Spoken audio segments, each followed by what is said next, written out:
ये आपको पता ही है, सब लोगों का कहावत में भी यही है। तो मेहनत तो आप घर पे करो, बाहर करो, मेहनत अगर करोगे तो शायद रंग तो लाएगी। ठीक है। एक ही मैसेज दूंगा कि जो जो आपके अंदर टैलेंट है आप उसको पहचानें, मेहनत करें। क्योंकि जब मैं यहाँ से गया था तो आप लोगों को भी पता है कि कैसी फैसिलिटीज़ थी या यहाँ पे क्या था। बहुत स्ट्रगल करने के बाद यहाँ से ये अचीव किया है। अब अगर आपके पास फैसिलिटीज़ हैं तो बस आपको हार्डवर्क की ज़रूरत है, फोकस की ज़रूरत है। तो यही कहूँगा कि आप फोकस करें और हार्डवर्क करते रहें। Thank you. दिन मैच होना था, इतने सारे भारतीयों की उम्मीद और लगातार अच्छा प्रदर्शन आपने किया। क्या किसी खास बैट्समैन को टारगेट करने की वो थी, क्या सोच रहे थे आप एक रात पहले? नहीं यार, एक रात पहले ऐसा कुछ माइंड में नहीं था, क्योंकि कॉन्फिडेंस अच्छा था, स्किल अच्छा चल रहा था, सब कुछ अच्छा चल रहा था, प्लानिंग पूरी हो चुकी थी।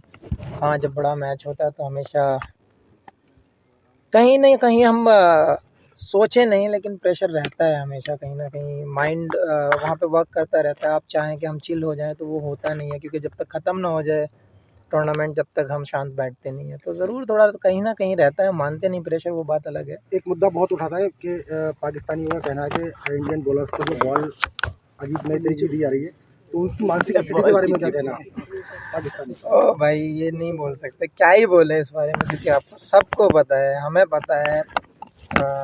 इवन उन लोगों के प्लेयर्स ने भी, जो सीनियर्स हैं, जो लेजेंड हैं, जिनको दुनिया मानती है, उन्होंने भी उनको एक्सप्लेन किया है, लेकिन उनकी समझ में नहीं आता।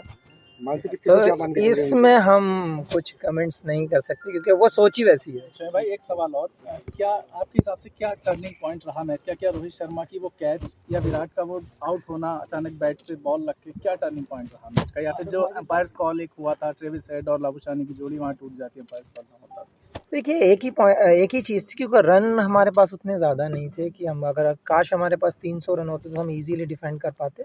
लेकिन एक चीज़ पे ब्लेम करके मुझे नहीं लगता कि कोई फ़ायदा रहता है, क्योंकि ओवरऑल टीम को देखा जाता है कि हम कहाँ स्टैंड करते हैं। वो बहुत ज़रूरी होता है, एज ए यूनिट वर्क करना और एज ए ग्रुप वर्क करना। तो मैं एक ही चीज़ बोलूँगा, शायद थोड़े से रन कम थे। क्या शमी भाई, आपकी यहाँ जो अब यूथ है आपका, कल आप आए, कुछ बच्चे आपसे मिलने पहुँचे, कुछ यूथ से बात हुई आपकी?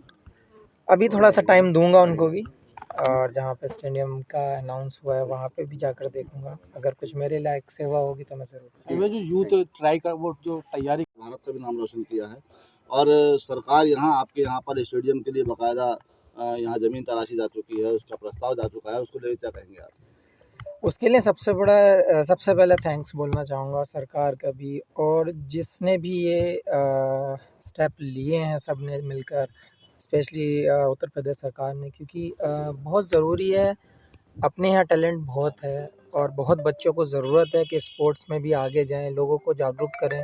तो ये चीज़ टैलेंट के हिसाब से और क्षेत्र के हिसाब से भी बहुत ज़रूरी थी कि हमारे यहाँ पे एक अच्छे स्पोर्ट्स एकेडमी हो, स्टेडियम हो, जहाँ पे लोग अपने स्किल को जानें, लोग उसको, कुछ कोचेज़ उन लोगों को सिखाएं, कुछ बेटर करें। वो बहुत ज़रूरी था, और ये मेरे हिसाब से बहुत अच्छी चीज़ हुई है यहाँ के यंग टैलेंट के लिए। शमी भाई, इसी प्रश्न को मैं थोड़ा मॉडिफाई करूंगा। अब तो हम बैकग्राउंड से आप निकले, तो विशेषकर जो अब यहाँ के यूथ आप पर उम्मीदें करता है, तो आप क्या करना चाहते हैं उन बच्चों के लिए जो आपकी तरह आगे बढ़ना चाहते हैं? आप अपनी तरफ से क्या, मतलब मोरल सपोर्ट या और भी कुछ? देखिए, हमेशा से मैं बात करता आया हूँ, क्योंकि जब जो जनरेशन आ रही है, जो टाइम अभी का दिख रहा है लोगों में, जो हमारी ज़रूरतें बन गई हैं, तो मेरे हिसाब से एजुकेशन, हेल्थ, स्पोर्ट्स, ये सारी चीज़ें काउंट करके एक हम अच्छा कल्चर क्रिएट कर सकते हैं। तो उसमें मैंने पहले भी बोला था, अगर मेरी कहीं ज़रूरत है हमारे यहाँ के यंग टैलेंट को, यंग यूथ को, या किसी भी डिपार्टमेंट में मेरी ज़रूरत है, मैं खड़ा हूँ। और ये यंग जनरेशन को भी सोचना पड़ेगा कि हमें किस वे में जाना है, हमारा कौन सा टैलेंट है। तो वो चीज़ें बहुत ज़रूरी होती हैं। हाँ, फैसिलिटीज़ कभी-कभी ऐसा होता है कि जब विलेज में नहीं मिल पाती हैं, लेकिन अब मुझे लगता है कि बहुत सारी चीज़ें सामने भी आ रही हैं, गवर्नमेंट भी हेल्प कर रही है इन चीज़ों में। तो अब ये यूथ का यही है कि आपको एक स्टेप ऊपर आना है, आपको अपना मैच्योरिटी दिखाना है, अपना स्किल दिखाना है और देश का नाम रोशन करना है। शामी भाई, प्रधानमंत्री जी से आपकी मुलाकात हुई, क्या बातचीत हुई और आगे क्या रणनीति रहने वाली है? देखिए, बहुत ज़रूरी होता है, क्योंकि उस टाइम पे हम मैच हार चुके थे, और जब आपके प्राइम मिनिस्टर जब वहाँ पे आके आपको प्रोत्साहन देते हैं, तो वो एक अलग ही एक कॉन्फिडेंस होता है कि देश का ज़िम्मेदार आदमी आपके साथ आया है, आपके सहानुभूति दे रहा है। वो बहुत तरीके से आप लोगों का जो क्या बात हौसला हुई, अफजाई क्या थी, बात क्या वो हुई? आपकी ये उठाने आप का मुझसे प्रयास किया। सुनना चाहते हो, आपको वीडियो भी सोशल मीडिया पे घूम रही है, ऑडियो के साथ घूम रही है, आप लोगों ने देखा ही है कि कैसे उन्होंने सबका साहस बढ़ाया है, कैसे उन्होंने सबसे मुलाकात की है। ये बहुत अच्छा लगा हम लोगों को, क्योंकि देखिए मेरी हमेशा कोशिश यही है कि कंट्री के लिए बेटर करते रहें और अच्छा करते रहें, टीम जीतती रहे। और मेरा यही कहना है कि सब लोगों को अपना 100% देते रहो, कंट्री को जिताते रहो। सौगात की तो हम कभी नहीं सोचते हैं, सौगात ये दी है, ये हमारा सौभाग्य है कि हमारे डिस्ट्रिक्ट के लिए एक स्टेडियम मिला है, उसको अच्छे से यूटिलाइज़ किया जाए, उसमें से कोई ना कोई प्लेयर बाहर निकल कर आना चाहिए, उस चीज़ पे हमारा फोकस होना शमी चाहिए। भाई फाइनल मैच से पहले एक मिनट सर, एक मिनट। आराम नीचे करो आईडी। अरे थोड़ा दूर दूर को थोड़ा सा ले जाओ, खुल जाओ, पीछे खुल जाओ, पीछे हो जाओ। ठीक है शाहिद भाई, आदम माजिद भाई, आसिफ भाई शुरू करें। देखो बताइए, तो आज यहाँ प्रेस कॉन्फ्रेंस है भाई, सामने विपिन आगे हो जाओ। इसके विषय में बताइए। पूछिए भाई, जो पूछना है पूछो। जो वर्ल्ड कप को लेकर के सबसे बड़ा सवाल तो यही है कि वर्ल्ड कप के बाद में पीएम मोदी खुद मिलने के लिए आए और पीएम मोदी ने जो है आप सभी लोगों को जो हौसला बनाया है, लेकिन राहुल गांधी ने जो है वर्ल्ड कप को लेकर के जो है एक छीटाकशी की है। उन्होंने कहा कि वहाँ पर एक पनौती थे जिसकी वजह से ये मैच आ रहा है, तो उस पर आप क्या कहेंगे? यार ये कंट्रोवर्सी वाले सवाल हमारी समझ में तो आते नहीं, क्योंकि आप इस सवाल को कंट्रोवर्सी में ले जाते हो। बेसिक चीज़ों पे ध्यान दो, जिस चीज़ पे आपने पूरे 2 महीने से मेहनत की है उस चीज़ पे ध्यान दो। ये पॉलिटिकल एजेंडा, ये जो चीज़ें आप जो बीच में लाते हो, मुझे समझ नहीं आता ये सब चीज़। अच्छा, तो अब जो वर्ल्ड क्या कप है, रहा जो उसको वर्ल्ड लेके- कप में, क्या कमियां लगी हैं आपको कि कुछ और सुधार की जरूरत है? यार ओवरऑल तो आपने देखा है कि बहुत अच्छा परफॉर्म रहा है सबका, क्योंकि 11 में से 10 मैच जीते हैं, 10 में से 10 जीते थे उस टाइम। सो कॉन्फिडेंस की कमी नहीं थी, स्किल की कमी नहीं थी। मुझे लगता है कि एक बैड डे हो सकता है, जो वो किसी भी टाइम हो सकता है। मेरे हिसाब से वो दिन हमारा नहीं था। मेरे हिसाब से कुछ एग्जीक्यूशन में थोड़ा सा, या फिर हम थोड़े रन कम रहे, वो सब चीज़ें आप काउंट कर सकते हैं। ऐसा कोई चीज़ नहीं थी जो हमें डाउन करे या मॉरल डाउन हो, कॉन्फिडेंस की कमी हो। शामी भाई, रन भी बहुत ज़्यादा नहीं बन पाए और विकेट्स भी नहीं ली जा सकी, तो क्या शाम का वक्त हो गया था, पिच की कोई बात थी या ओस का कुछ इफेक्ट रहा बॉलिंग में? देखिए हमेशा आप लोगों ने देखा ही है कि जब शाम को बैटिंग होती है, डे नाइट मैच में जब सेकेंड इनिंग आती है, तो बैटिंग के लिए और बेटर हो जाता है विकेट, तो वो एक फैक्टर हो जाता है और विकेट थोड़ी स्लो भी हो जाती है, फास्ट बॉलर्स को उतनी मदद नहीं मिलती, तो वो एक रीज़न रहा है।